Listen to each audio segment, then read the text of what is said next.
Hi, welcome to Head Start, the podcast for race directors and the business of putting on races. As a race director, few things in the race planning life cycle can be as exciting and enjoyable as designing a brand new race course. From picking a start area to mapping out race distances and figuring out where to place amenities such as aid stations, race course design constitutes an important first step in shaping your race's identity. One that will likely affect all aspects of your race experience, safety planning, and logistics for years to come. So, how do you nail this critical first step in making your race a reality? How do you design a course that is as enjoyable for participants on the main stage as it is safe, practical, and easily accessible for you, your team, and emergency services behind the scenes? That's what we'll be discussing today with my guest, DMSC Sports Director of Events, Meryl Leventon. As industry people go, Meryl's a Swiss Army knife when it comes to race planning and race day ops, and with tons of experience and a plethora of events under her belt, Meryl will help lay out for us the most important principles of effective racecourse design, from designing for speed and a great race experience to delivering a course that respects host communities and works well in emergencies should things happen to go wrong around the course. Before we get into this amazing episode, I'd like to give a quick shout out to our amazing podcast sponsor, RunSignup, race directors' favorite all-in-one technology solution for endurance and fundraising events. More than 28,000 in-person, virtual, and hybrid events use RunSignup's free and integrated solution to save time, grow their events, and raise more. And we'll be hearing a bit more from this great company a little later in the podcast. But now, let's dive into our discussion on racecourse design with DMSC Sports' Meryl Leventon.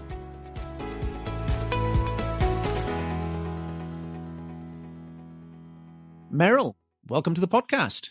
Thanks for having me. Well, thank you very much for making the time to come on. What part of the world are you joining from today? Because I know you travel quite a lot. Today, I am joining you from sunny Palm Springs, California. Awesome. Which is home for you, is it? It's a little bit further than where I live. I live in San Diego still. So here for a site visit and decided to stay last night to wake up here and do our podcast. Awesome. I've been to San Diego once. It doesn't strike me like a place where winter visits. Do you get winters in San Diego or South California, or is it just like flat one season all year round? Actually, I think a lot of people think there's no winter in San Diego, which there is no actual winter. There's no snowfall, but it does get cold in Southern California. Colder, I think, than most people would expect. It's not like Florida weather, which is hot and humid all year. So we have layers, and people like to put on boots and jackets and beanies, we like to think. But it does get a little bit chillier in the winter. Okay, cool. And where are you originally from? Because when we last chatted, you mentioned something about out east somewhere. I am originally from the Philadelphia area. So born and raised there. Okay, awesome. You work for DMSC Sports. I don't know why I keep calling it DMSC Sports, even when I had Dave on. I think some people call it DMSC Sports. Like I think Meg calls it DMSC. I don't know why. So I'm calling it DMSC Sports, if that's okay. You can call it DMSC. We'll call it like our industry nickname. It is DMSC Sports, Dave McGilvery Sports Enterprises, but our nickname is DMSC. So yes, you'll hear our staff refer to it. And you can too. Okay, cool. Okay. And your role there is, according to your LinkedIn at least, is Director of Events, which sounds pretty broad. What exactly do? You want to tell us, our listeners, a little bit about what your role involves at DMSC and also a little bit about your background actually running up to you joining DMSC, because I know you've been spending quite a lot of your career in the industry. So you want to take us through that? Yeah, sure. I graduated from college, and my years in college, I actually was the head of my student activities board. So I had a really fun taste as to what it was like to manage a budget and plan events for people, get feedback from the other students, and be the person representing the students and what we wanted to see on campus, whether it was concerts. We had one big event every year called Flunk Day. That was a surprise event and just a huge honor on our campus to oversee every year. So it kind of started there. But if you had asked me in college what I wanted to do professionally, I would have told you that I wanted to work in the front office of a professional sports team. I had that opportunity and it wasn't really everything that I had hoped for. So it's almost, it almost came together perfectly that my love of sports and my love of events was able to come together in endurance. So now looking back, I've been doing this for 15 years. I've worked with some of the, biggest companies in the country, whether it's just running, it's triathlon, experience operations, working with marketing managers, being a race director, being a course director. But my bread and butter in the industry has truly been operations and logistics.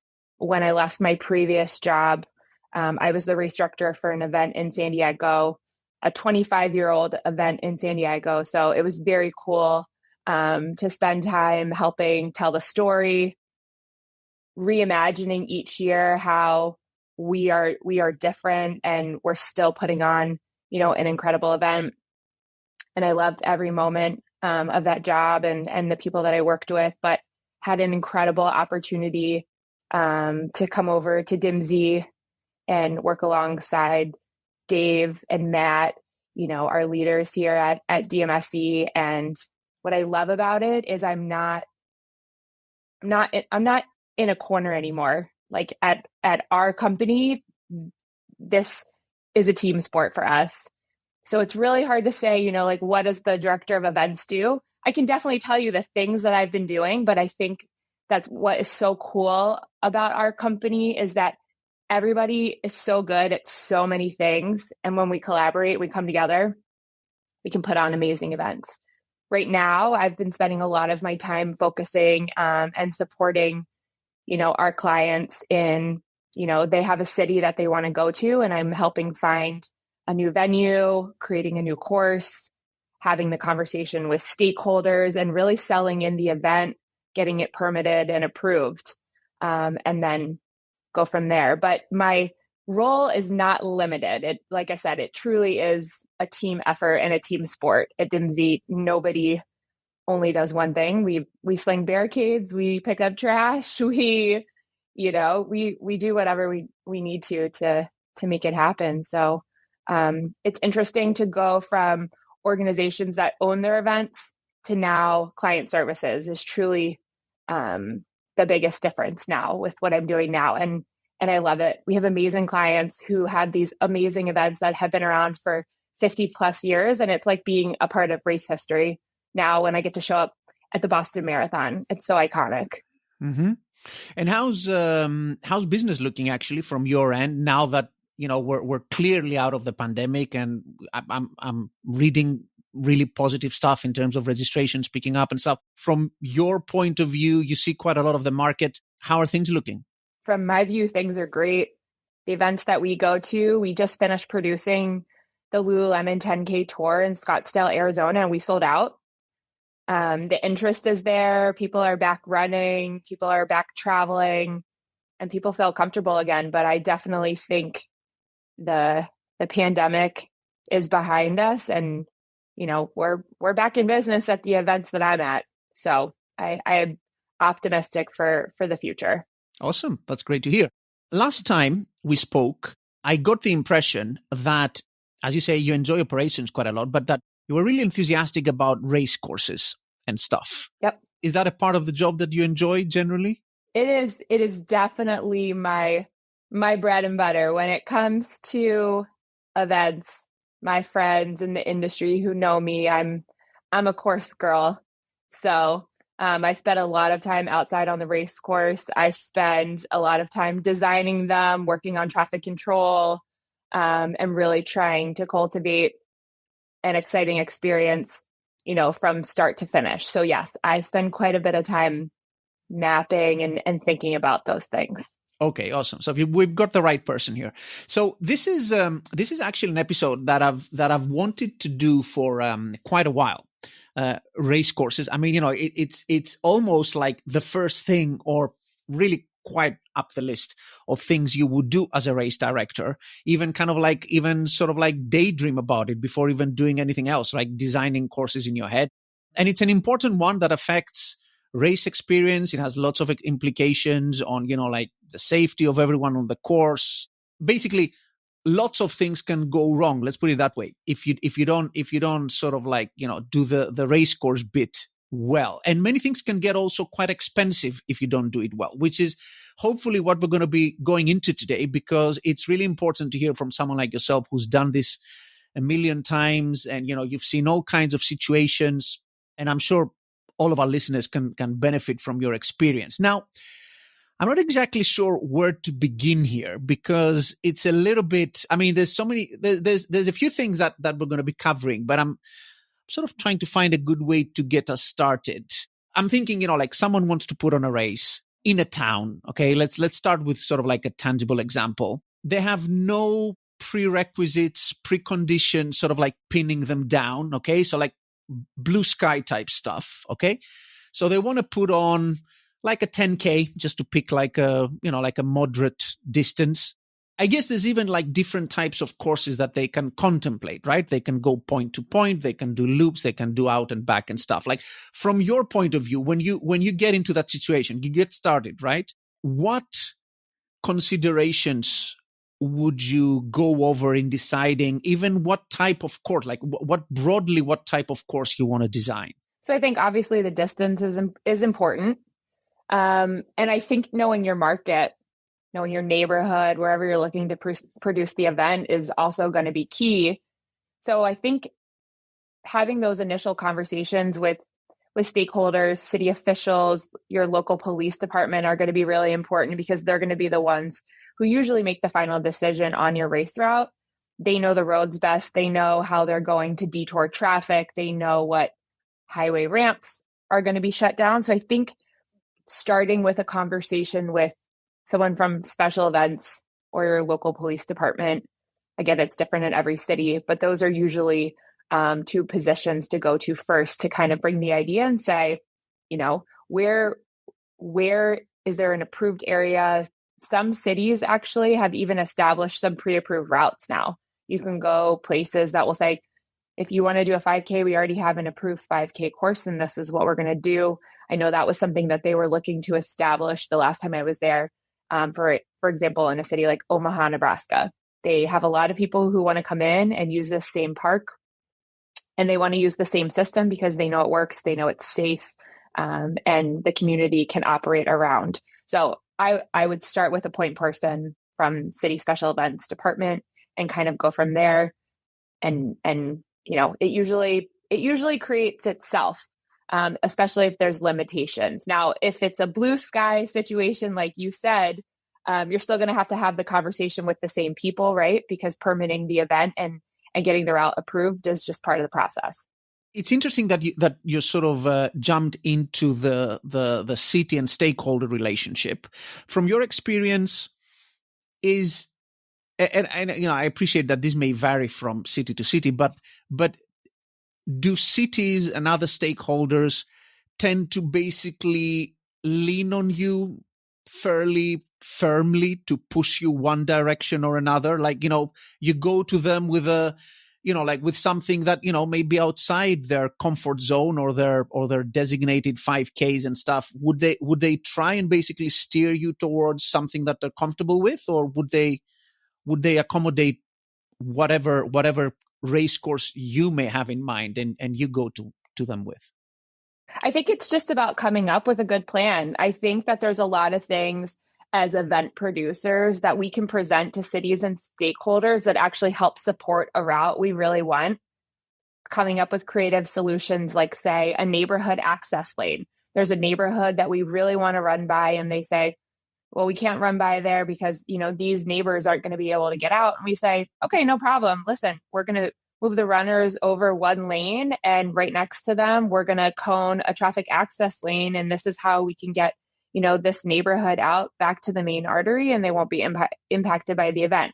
So I definitely think coming with some good solutions and problem solving tactics to sell in a race course is what I like to say. Like I can sell in solutions to them that, again, if you can help show them that this is going to be a great event for the community and why it benefits the community, but at the same time, understanding that people still have lives, people need to leave their house, people need to go to work, people need to go to church. And we show them how we all can kind of be in the same orbit. It typically works out. And, some cities are harder than others, and some cities are really welcome to solutions and trying something new. Mm-hmm. I'm guessing, though, generally that out and back type courses, or courses which basically start and finish at where the start and the finish line are quite close to each other, which also makes sense from a number of other reasons like logistics, etc. I'm guessing these are favored by cities and venues. Yeah, when I think about an out and back course, I think about a course that's probably going to trace the same route out and back, whether it's on one road or just a couple, and they trace it back, and then you have a common start finish point. Those type of events tend to be minimally impactful as opposed to a point-to-point course that goes around a whole city and creates, a box around a major metropolitan city. But we'll say that there's benefits to a point-to-point as well, where I can tell you, in a giant route, a half marathon that goes around a city, we tell the city, we reopen the roads on a rolling reopening plan. So after this last participant passes this point, we can reopen the roads here, and we follow so behind, whereas the out and back course would be shut down a little bit longer. Again, it just depends on what those hurdles are that we're trying to get over in the city. Is it one neighborhood? Is it a highway ramp? Is it a major artery that's really important to a certain city that we need to get reopened by a certain time? All of those things play a part in what direction you're going to go with the type of course you're going to create. And of course, the road running bit of it is, I guess you need to think about access lanes and all of that stuff, and, like not boxing people in, that we're going to get into. But in terms of the start and finish areas, which are, like bulkier than just, you need space to do stuff with those. If I showed you a map, would your eyes sort of like gravitate towards certain types of features in the city or something that would be favorable for putting your start and finish areas? Like how would you think about that? Yeah, there's a lot of things that we need to think about that start before the start line, right? Do we have enough room to create start line corrals? Do we have enough room to place things at start lines that we want to offer our participants, like portable restrooms and gear check, and maybe morning refreshments, things like that? But all of that has to do with how many participants are we expecting? Are we doing a small community event of 500 people, or are we doing a massive community half marathon with 25,000 people that are going to line up at a start line? So all of those things are, part of your consideration, before we're even establishing that course, or maybe you just have a neighborhood that you love, and now we're looking for a great park or a great venue to put them in, to put all of that together. So yeah, it feels like you can't have one without the other, but you got to start somewhere, right? And all of those things are dictated for one reason or another. You have 25,000 participants coming to your event. Okay, well, that you need a large venue, right? So some of those things will dictate themselves for you. But for the smaller ones that you mentioned, like, like the few hundred to 1,000 type events, you can in principle sort of like start them from a broad enough or wide enough kind of like street. Is that doable basically? Yeah, we're doing a 1,000-person 5K in the neighborhood, and maybe we don't need a huge park. Maybe we just need, a block party permit where, we start them on the road, and, we permit to just have that full road, kind of like, a neighborhood block party, and we're able to place all those things that we need, and we have all the room. So yeah, we don't always need a park or anything like that. We can get creative and just utilize, a wide road. Now, of course, the other constraint, obviously, that you need to solve for is hitting the event distance that you want to do, right? I mean, if you're designing a 10K, you want your course to be a 10K, or I guess slightly above that. Is that sort of like the rule of designing? You don't want to be short. You want to always be a little bit, maybe, as close to the desired distance, if not a click longer than that. Yeah, it depends. If you're going to certify your route, yeah, we fall into the rules of course certification. And of course, that means you're bringing in a measurer who's going to hop on a bike with a Jones counter and go out and certify that and paint your mile marks and your start and finish and know your exact turnaround point if you have one. And it's not required. If you're putting on a small neighborhood 5K or a smaller community 10K event, there's nothing that says you have to certify your route. But if you're going to do the measurements yourself, obviously, if you're advertising a 10K route, we want to make sure it's 10K. So yes, to your point, a tiny bit long is fine. Short, if it's not coming up as 6.2 on their watch, it'll be short. So there's great tools though, to ensure your route is the correct distance. And then checks and balances that come on race week with staff to ensure that your plan is executed properly and the turnaround and the course is marked properly to hit that distance. Yeah, we're going to get into the tools a little bit later. I know you have a few that you're using, and people are going to be interested on anything that can make the job easier. But since you're on that, do you find, because I'm guessing you do a lot of putting lines on digital maps before you go out there, how accurate is this kind of exercise? Do you find that if you map out a 10K on Google Maps or something equivalent, basically, that when you go out there with a Jones counter or whatever, that it's relatively reliable estimate that you've put together? Yeah, when I map online before going out to a market and to look at things, I use Google Maps. Lots of people use Map My Run or Plot a Route. I typically say I like to measure about 1/10 of a mile over. Satellites aren't always perfect. Your tangents aren't always perfect when you're measuring. So I always like to measure about 1/10 of a mile over. And when it comes time to certify, we end up being pretty close to where we establish those start finish points. But yeah, I would say it's quite accurate. Yeah, because I guess also the certifier, they tend to sort of like cut corners in a kind of like minimum distance possible kind of thing, right? So if you have a wide enough street, they will go corner to corner to minimize the distance as much as possible, right? Yep, exactly. And I've spent quite a bit of time certifying routes with Doug Thurston, who's an A-level measurer here in the US, and he's been doing it for quite some time. But yeah, if we're coming out of a turn and we're on the left side of the road and the next turn is the right, we're taking the tangent, right, and going corner to corner. So sometimes when you're mapping, you'll map a little longer anyway, just because you haven't pulled the tangents. But there are great tools that you can manually map to, and you can set your own tangents to really get it as tight as possible. But there are great tools that bring a whole lot of accuracy. And then obviously, we have GPS watches and things like that as another layer to check.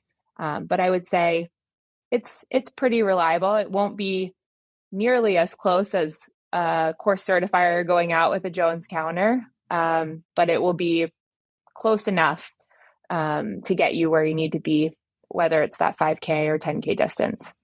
We've had this question a couple of times about course measurement and certification from people, particularly some junior people who are not very familiar with how necessary this is for your, for your lots of the races that people put on, which may be like a small or smallish community 5K, 10K. Just to clear that up, under what circumstances would you look to call in like an actual measurer to certify the course? I would say anytime course records could be broken, that's always an important one. And then something that we hear often in the industry is Boston Qualifier. A lot of people look for other events in the country to participate in, to to get their time, right, to qualify for Boston. So you'll hear a lot of people say, well, I'm going to certify this because it's going to be a Boston qualifier or a BQ. And that's probably one of the number one reasons people like to come out and certify their routes.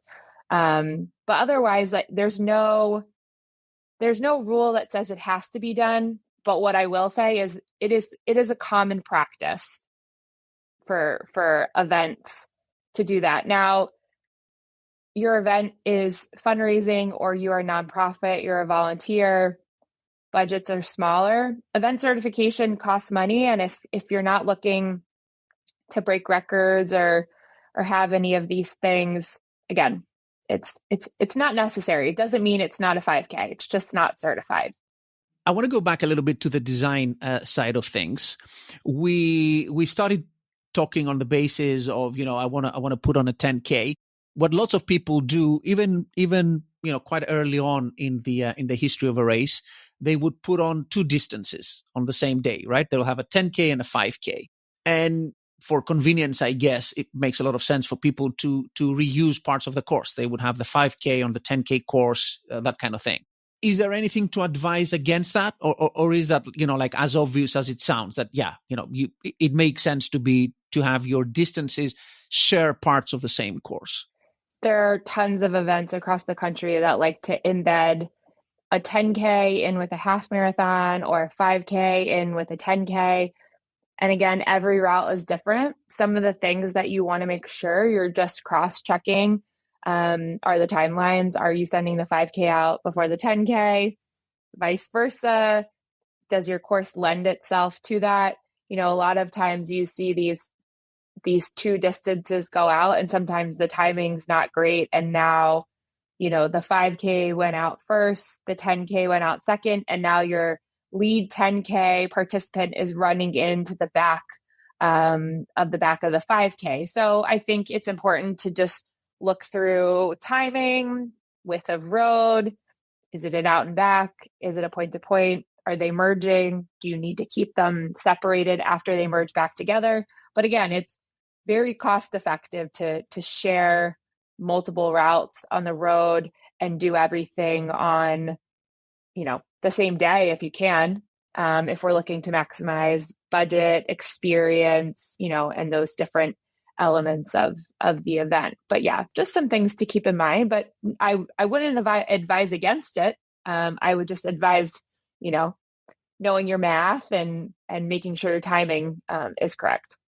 And in terms of that math, the timing is the idea that basically you're aiming for both races to finish at right around the same kind of time? Yes and no.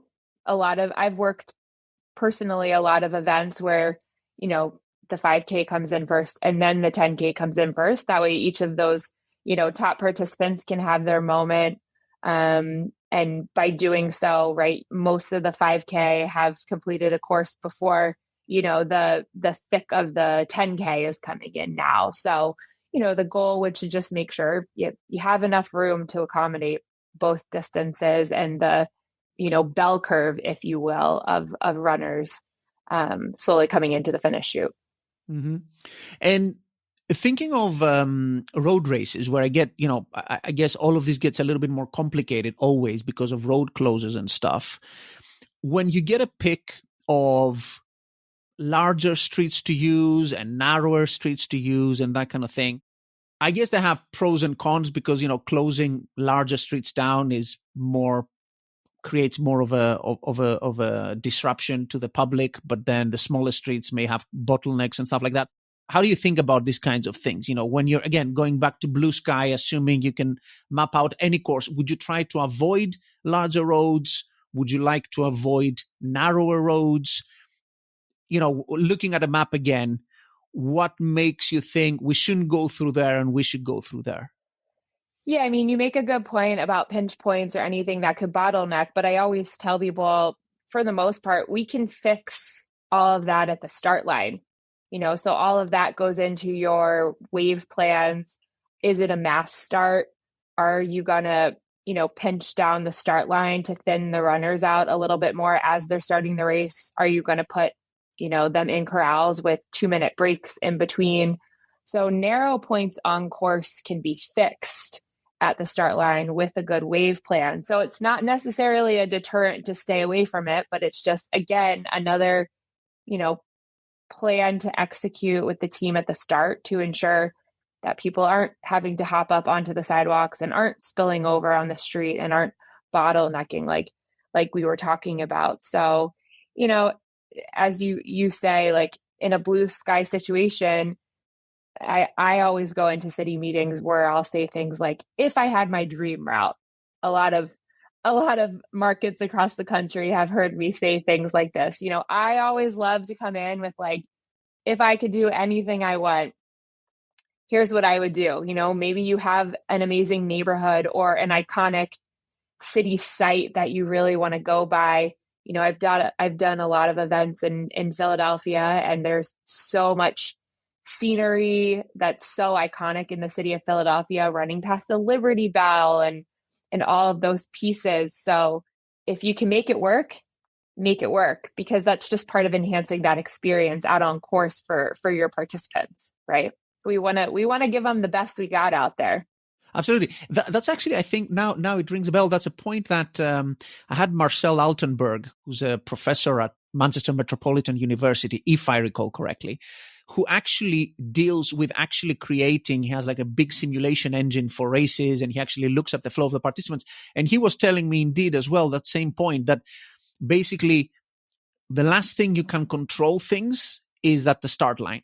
And with the waves, the corrals, the width of the start line, etc., you can basically control the flow of participants. After they've left the start line, it's basically out of your hands. I mean, they'll just race through and bottleneck and whatever. So it is important to think about your start line and how you're releasing people into the course so you don't end up bottlenecking stuff. Yeah, and it can become a problem-solving solution too. Again, for a major artery, a couple years ago when I was working on my event in San Diego, I really wanted to change the 5K, and I wanted to move the start venue on the other side of Balboa Park, which is, a really iconic park in San Diego. And we were going to cross this major artery called Park Boulevard. And there's quite a few city buses that come through that need to operate, and we truly can't shut down. So I said, that's no problem. I'm going to put the start line right here, and we're going to send them off in waves. And when the buses come, we pause the runners. We allow the buses to cross. Once they've, moved out of the intersection, we let the next group of runners start. And it was problem solved, and we made it work. We were able to run through Balboa Park, and we didn't interrupt the city buses. But yes, as soon as those runners take off from the start line, it's up to them, and you don't have any control over the flow or the situation. So everything needs to be fixed at the start line first.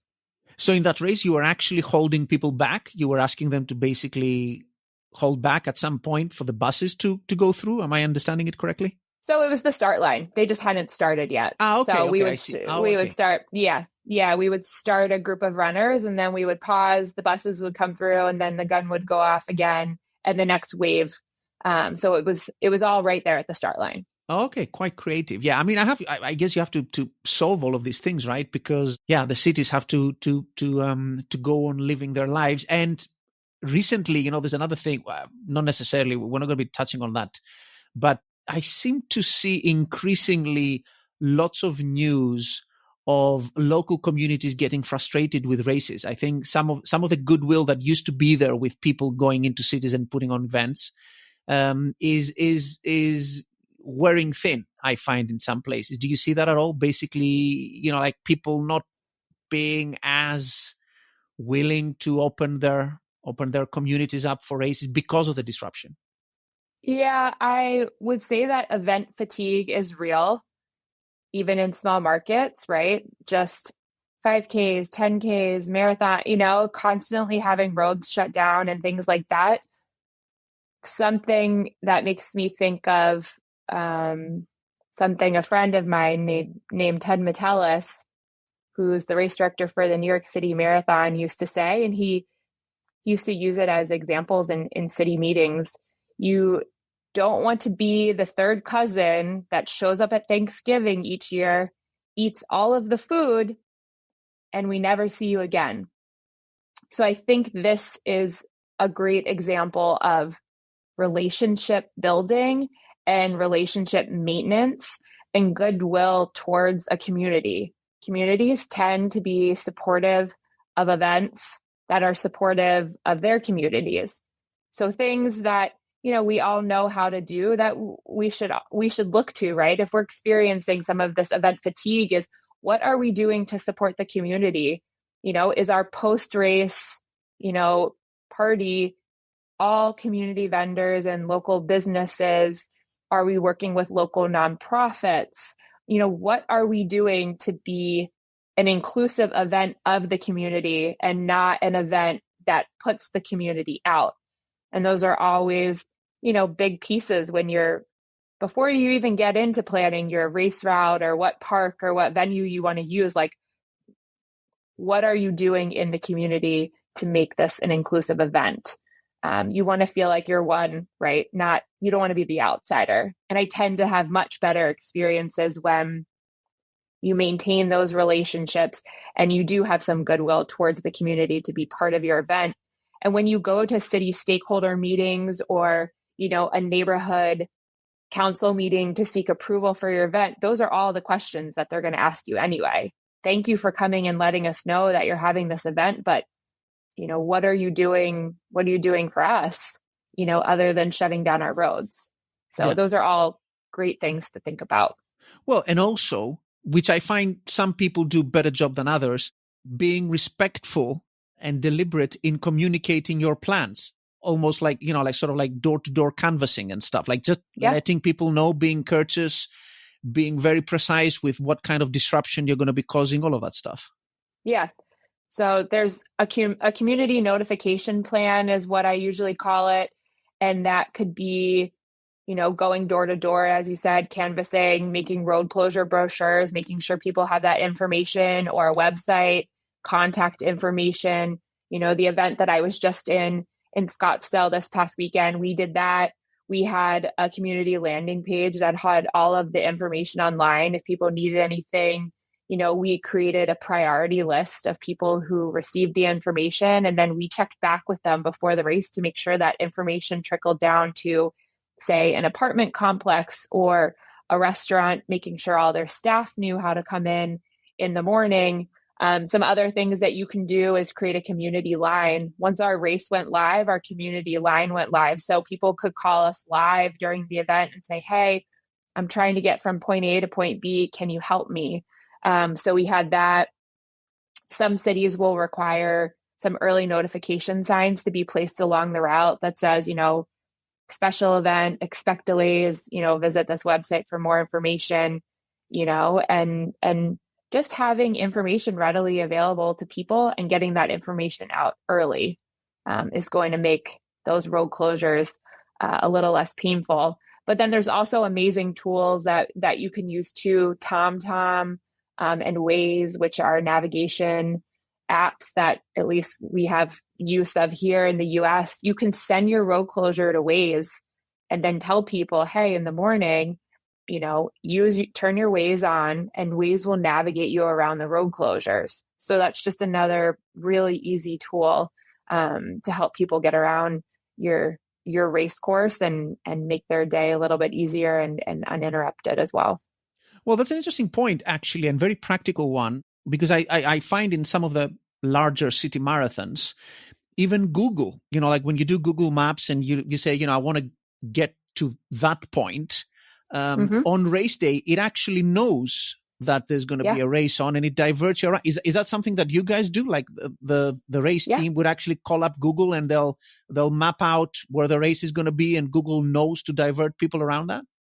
Yeah. So when I've worked with like Waze or TomTom in the past, I just send them, an Excel document with the road closures and the times that the roads will shut down, and they can import all of that information in. Now, you can't be sending them that information the day before and expect that it's going to go in. So it's something that you want to get out, pretty far in advance. But yeah, they'll activate that for you on race day. And again, it's just another great community tool, even for people who aren't maybe immediately impacted by the race who are coming from out of town and don't even know it's happening. It's just a great resource to keep the communities moving around while the event's going on. That's super cool. Let's talk a little bit about marking. You mentioned it sort of like in passing earlier. Again, thinking of a road course, because, trail and other stuff is a world of its own in terms of marking. For a simple road course, even maybe on a park, like people running on asphalt, I'm guessing the marking is going to be fairly intuitive and quite low touch, right? I mean, it's difficult for people to get lost, particularly when you have barriers and tapes and marshals that sort of pointing them the way. How do you approach that?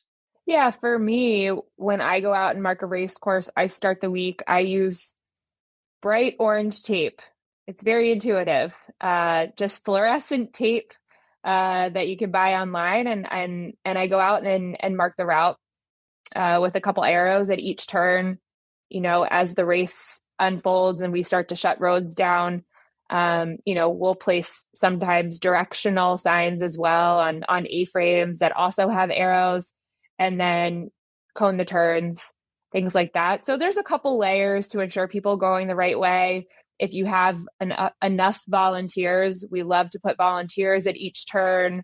And then lastly, my final layer of insurance that people are going the right way. When I'm out there, I stop and I chat with the local police department, and I just say, hey, just making sure you know what's going on here. The runners are coming from here. They're making a left here.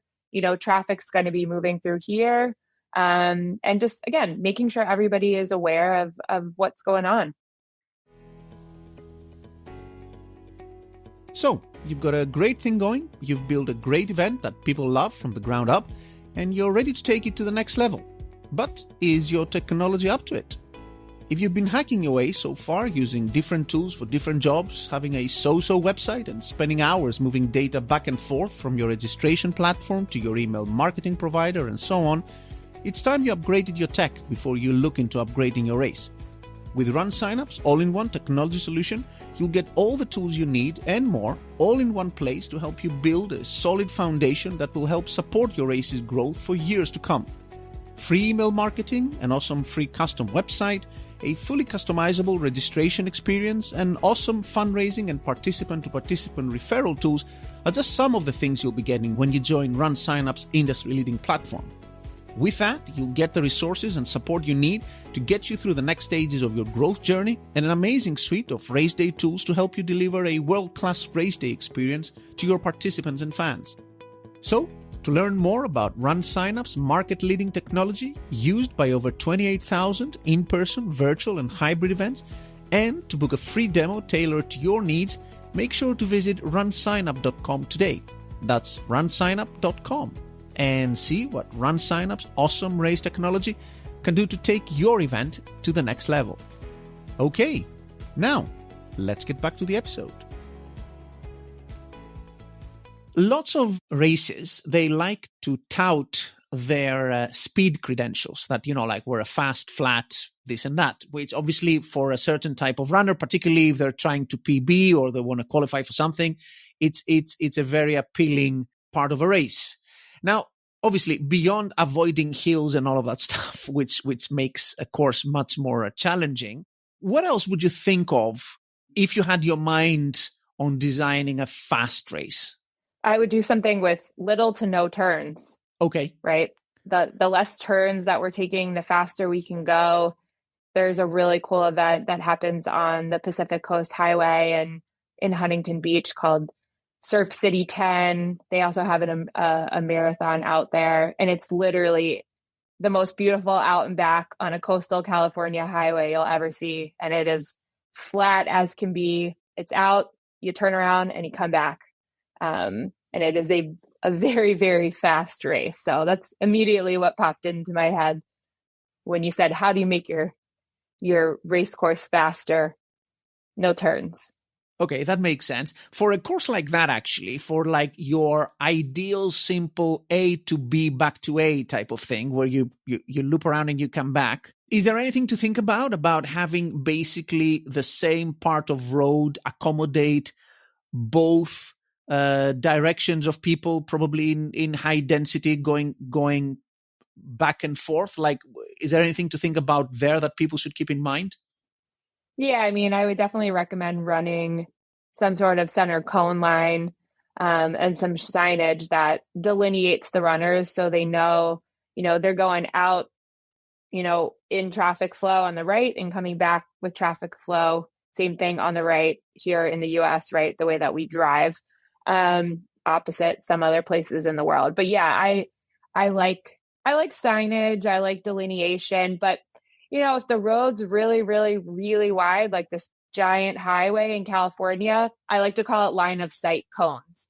So like just enough that you can see that there's some delineation, but we don't need to go crazy. And there's other things that we can do, like I said, to show, signage that has arrows going in two different directions is kind of that universal symbol of two-way runners and things like that. So there's some other additional signage and things that you could place out there to delineate them.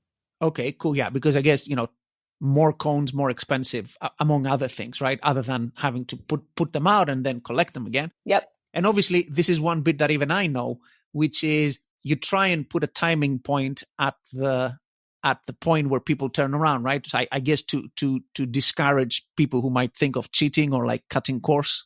Yeah, you could definitely put a cheater mat out at the turnaround, but the technology now has gotten so good with timing. Even if you don't put a cheater mat out there, most timers will be able to pick up if your, mile 1 to mile 2 was, a 9:30 pace. And then all of a sudden your next mile, you're running a, 6:30 and something, significant has been shaved off your other mile time. So a lot of timing software now can pick up on that stuff instantly. So it's not 100% needed, but I am a classic fan of a cheater mat out at the turnaround to ensure people are getting all the way out there and not cutting the course.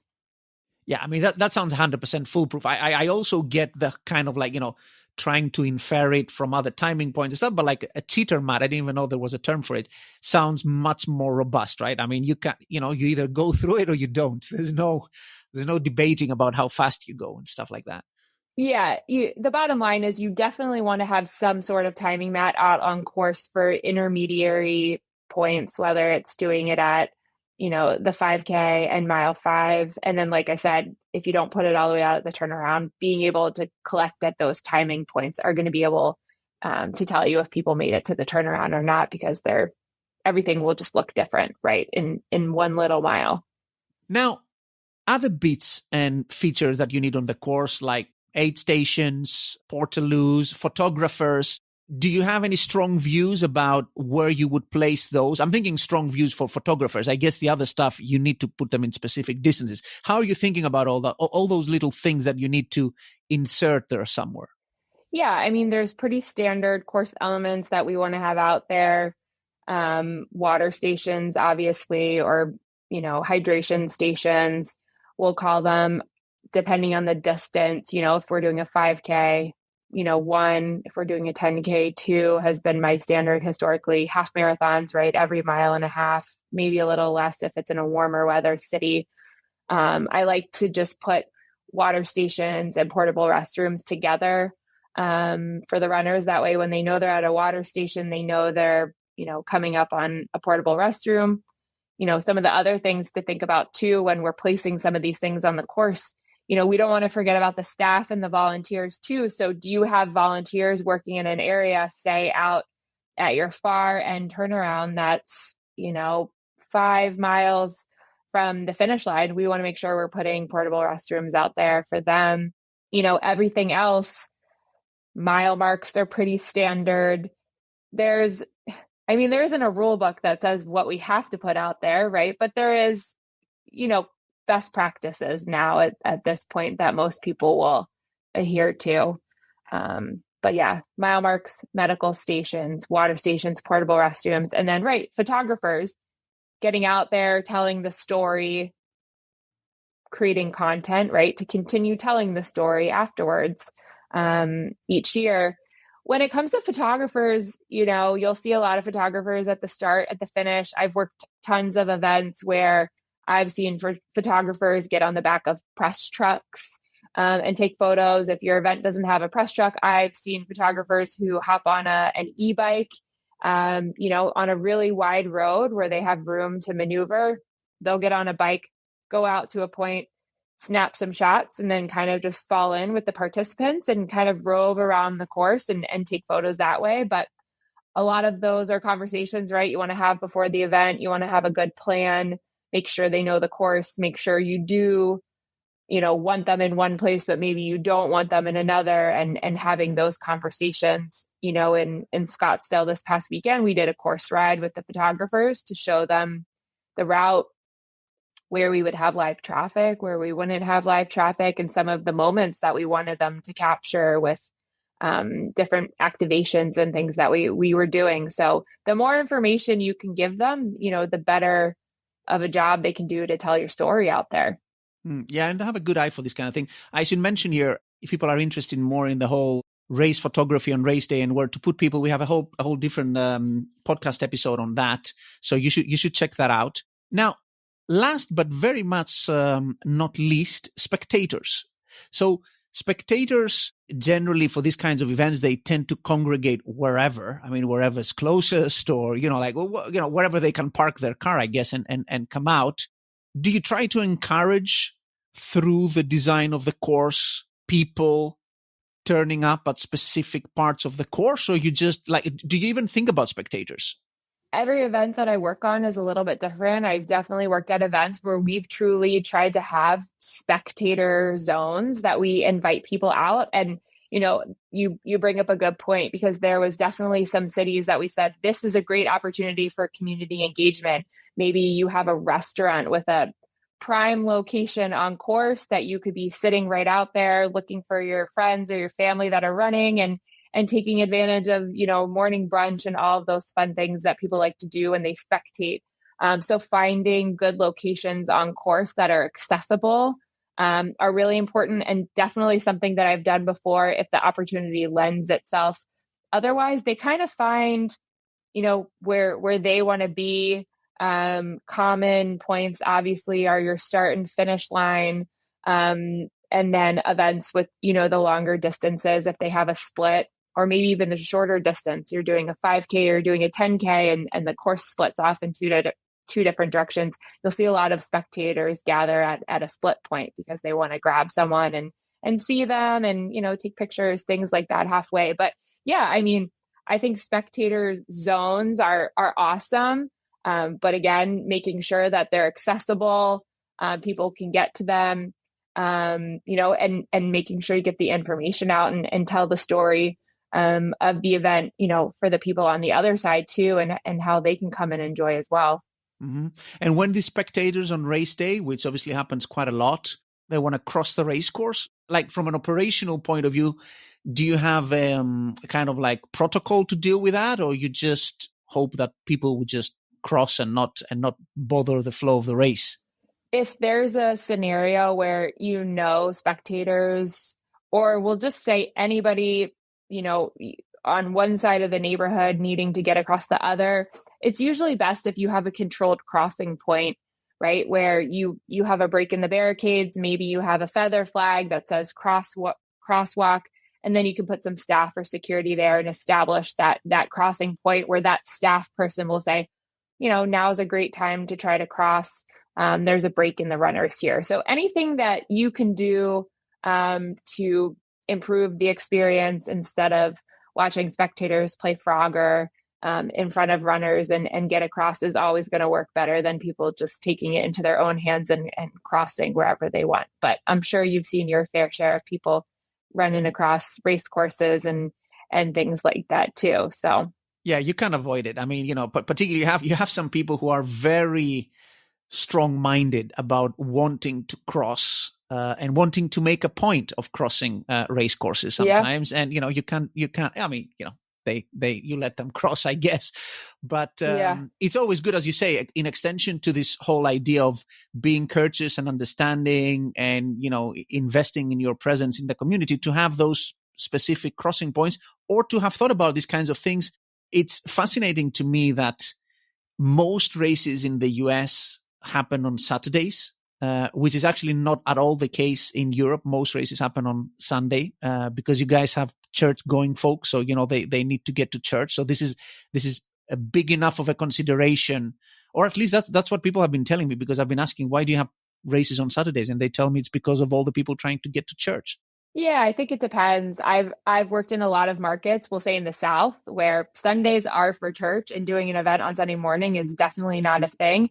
But then I'll be in other markets where Sunday is preferred because Saturday is a much busier morning than a Sunday. So I think it kind of just depends on your geographical location, but I've seen both. So right, but actually that I think it's an important point because it speaks to understanding the norms of the communities that you operate in, right? I mean, you need to think about these things. You can't just go like gung-ho, okay, here's my date, here's my route, and then try to basically solve the issues. As you say, it needs to be a little bit more collaborative, and you need to think about the community you're inserting yourself into on race day.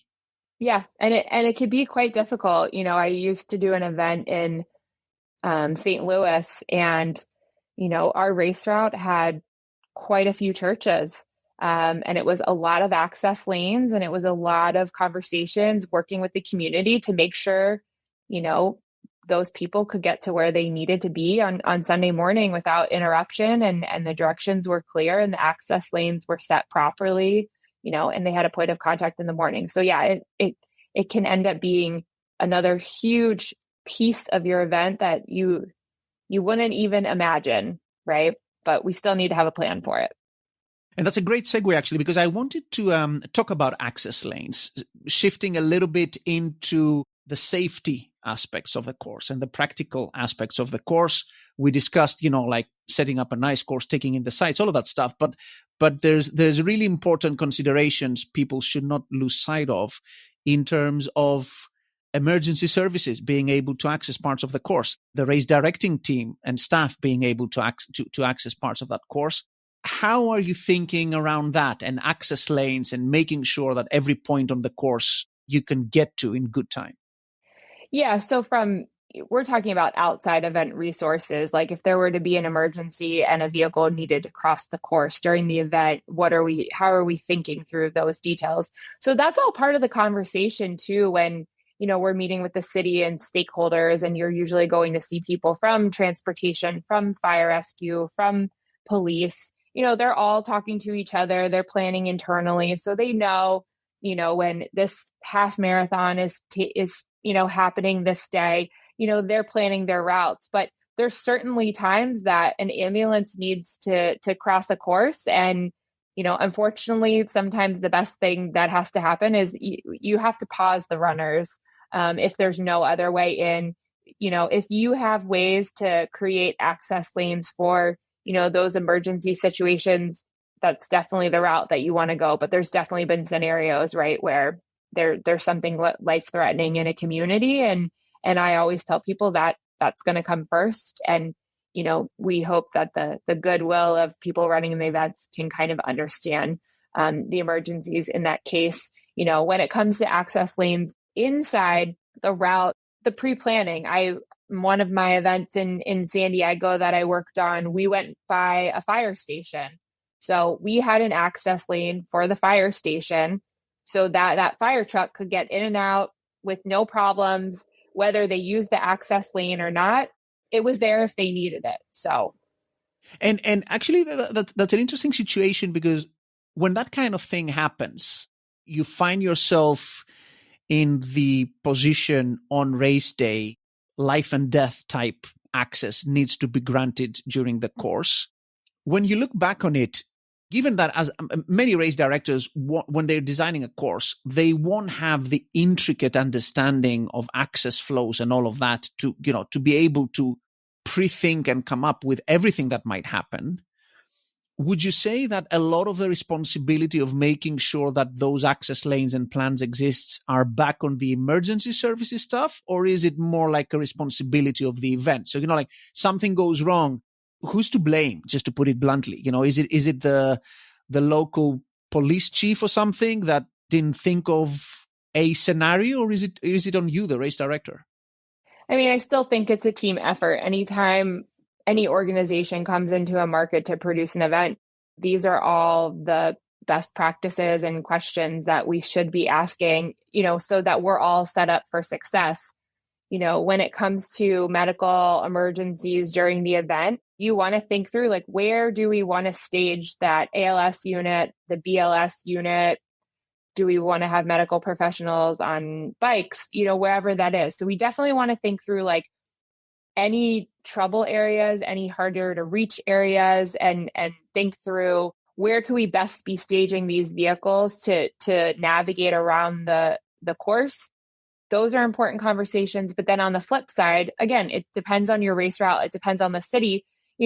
Most cities will take initiatives and say, we're going to stage certain units inside this area. That way, if there is something that we need to respond to, we can get to it easily. So, I don't want to ever point fingers and say anyone's to blame, but I just think it's something that we need to work through together, and make sure that we all have a good plan to support our initiatives that day, whether it's the race or it's just making sure the community has the resources that they need. One of the things that I know happens quite a lot in the trail running world is that race directors usually come up with lots of contingencies for weather, natural catastrophe, that kind of thing. Because, you're up in the mountains, maybe a landslide happens, or maybe there's snowfall overnight and you need to reroute the course. Is this a common consideration for road races? Would you have, alternate routes or ready go-to plans in case this street shuts down or something else happens along the course? Oh, absolutely. And most of the markets that I'm in now actually require that kind of plan. Something that we haven't really touched on, but it's probably a good point to make is, at this point in, the world that we live in, and making sure everybody's on the same page and we can all communicate easily, you want to have an established race command center. And that can be a 10 by 10 pop-up tent with a member from the organization sitting with somebody from the fire department and somebody from the police department. That way, if there is some sort of weather-related emergency or, any of these, tabletop exercises that we go through, you have people in a decision-making place to make decisions together to then filter that information out, to everybody who is out there. But yeah, we come with all kinds of plans for different scenarios. If it's too hot, if it's too cold, if there's lightning strikes on the course, if we need to evacuate people, where are the gathering areas that we want to stop people and put them into, and how are we picking them up and getting them back in safely? Or where is that safe place we're going to move those people into until it's safe to resume again? So I'm sure that's something that you and Dave talked a lot about on that Boston Marathon bombing episode that you guys did together. Yeah. Yeah. Does this kind of thing actually happen with any frequency in the races that you've put on or helped in, actually having to change the route of a road race? I have had it happen just a handful of times. There's things that we're doing to make sure we're not putting ourselves in those situations. You're monitoring the weather forecast, whether it's for thunder and lightning or it's heat. We had a year in Nashville. We knew it was going to be warm. We started the race, we got the information out to get the race off earlier.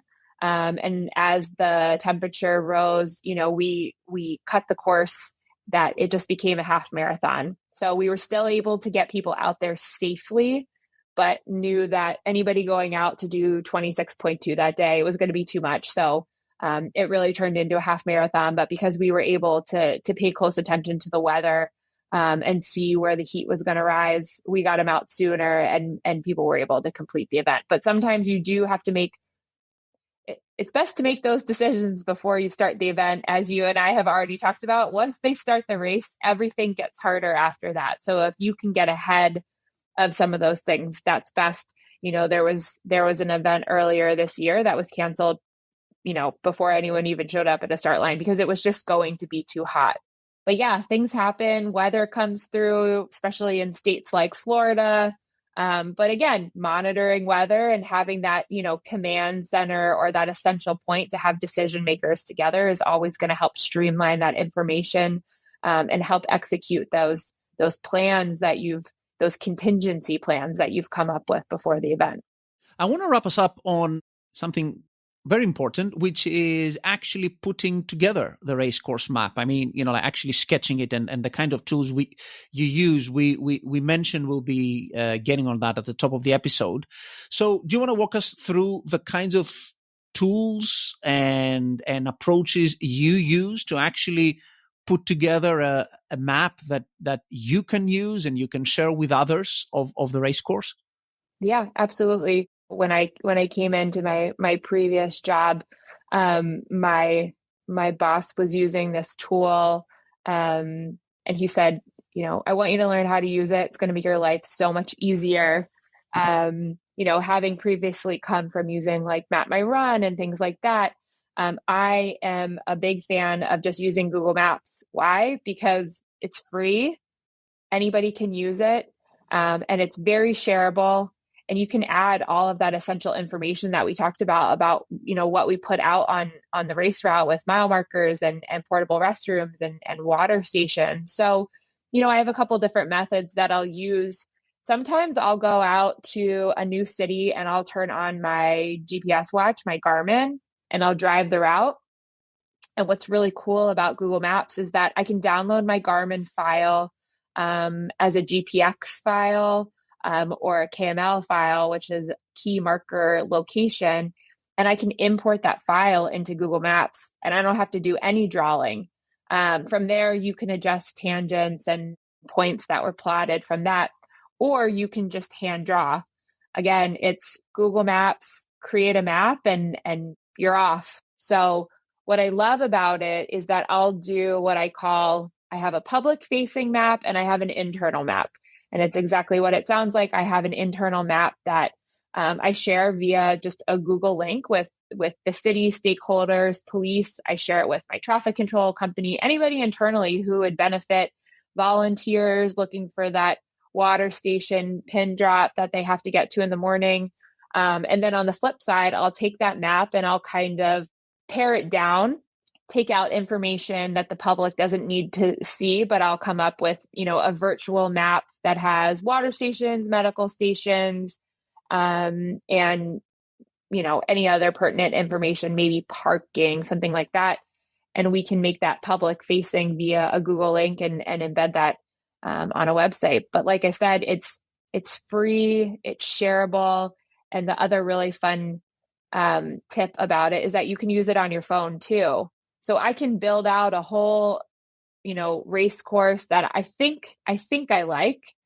And then I can pull the map up on my phone and just follow it on my phone. If it's a city, maybe I'm not as familiar with or whatever it might be, and use it from my phone. I can send pin drops to the water station that you're working at.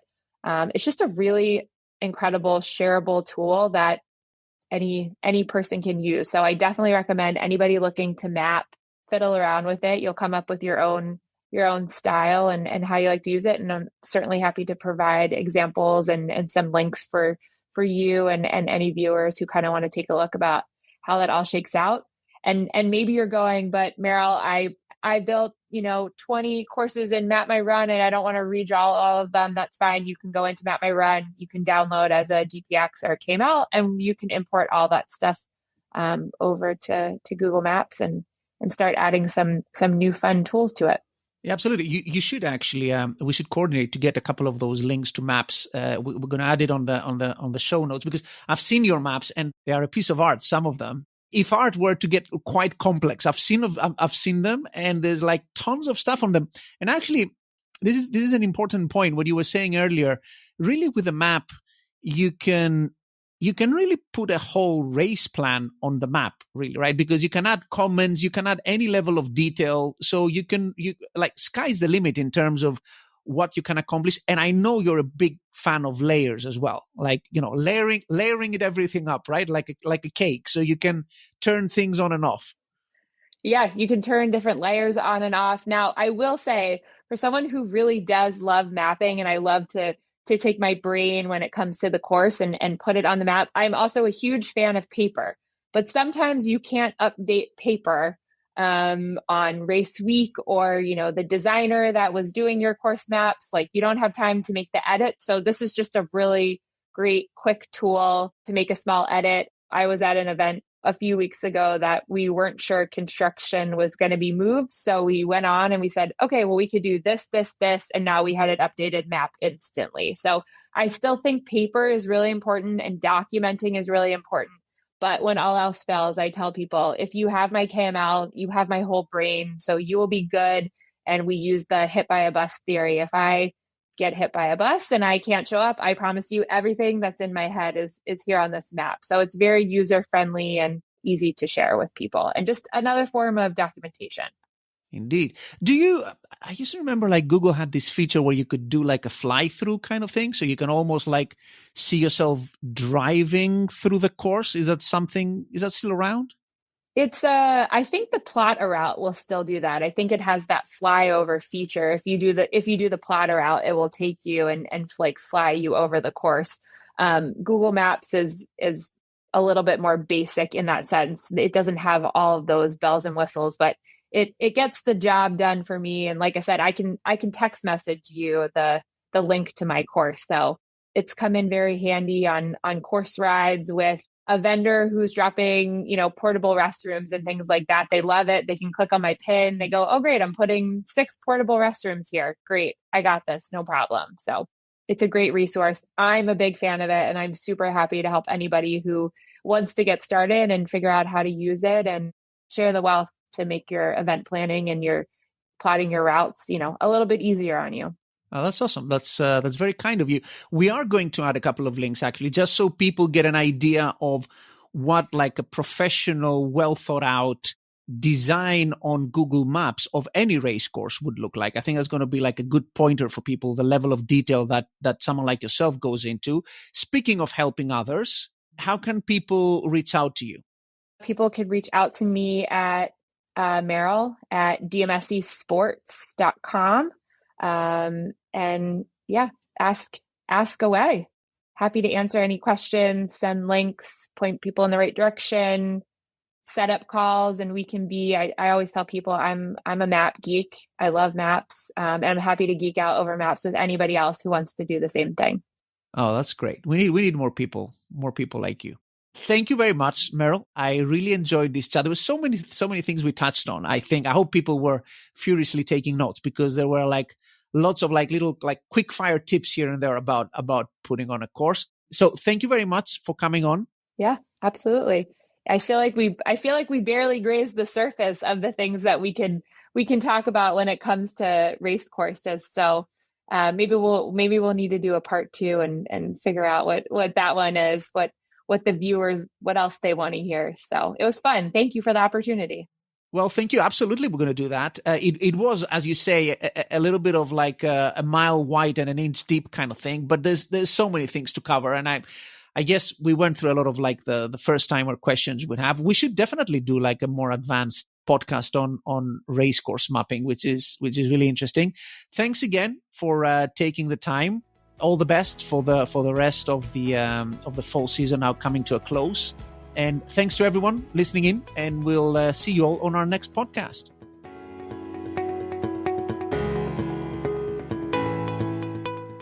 I hope you enjoyed today's episode on designing a race course with DMSE Sports Director of Events, Meryl Levington. You can find more resources on anything and everything related to race directing on our website, racedirectorshq.com. You can also share your thoughts about some of the things discussed in today's episode or anything else in our Facebook group, Race Directors Hub. Many thanks again to our awesome podcast sponsor, Run Sign Up, for sponsoring today's episode. And if you enjoyed this episode, please don't forget to subscribe on your favorite player. And do check out our podcast back catalog for more great content like this. Until our next episode, take care and keep putting on amazing races.